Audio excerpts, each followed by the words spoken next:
Mehribonlarim, bu effekt, ya'ni bu o'yin bizga bu yil turmushga aniq chiqamanmi yoki yo'qmi, shuni aniqlab berarkan.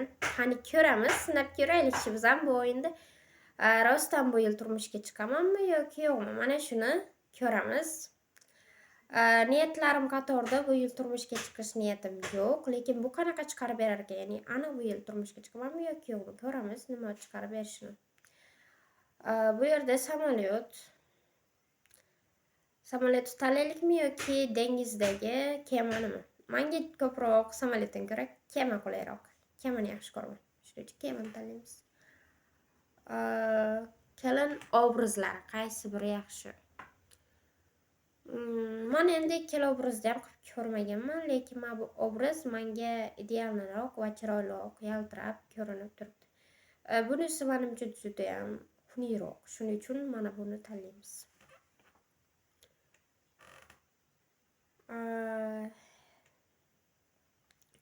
Tortlar mana bunaqa bo'lgani yaxshimi yoki qulpunoylimi bu?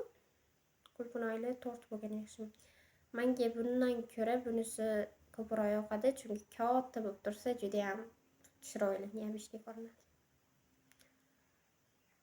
I have a boyfriend. I don't have a boyfriend.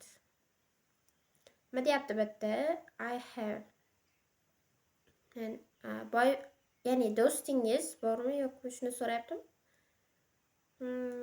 I don't have a boyfriend. I have a boyfriend. Albatta I have a boyfriend.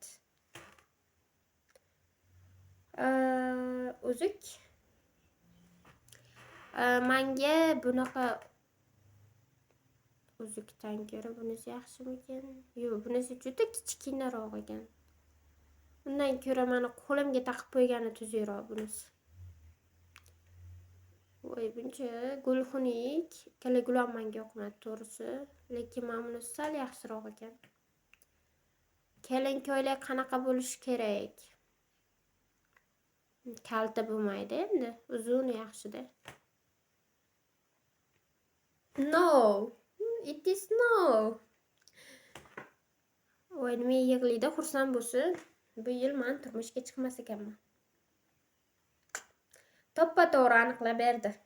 Sizlar nima deb o'ylaysizlar va sizlarda nima chiqadi? Sizlarda qanday chiqqan yoki sizlarda ham mana shunaqa chiqqanmi? Batafsil kommentariyada yozib ketinglar. Sizlar ham o'ynab ko'ringlarchi. Sizlarda qanaqa chiqargan? Turmushga bu yil chiqasizlarmi yoki chiqmaysizlarmi?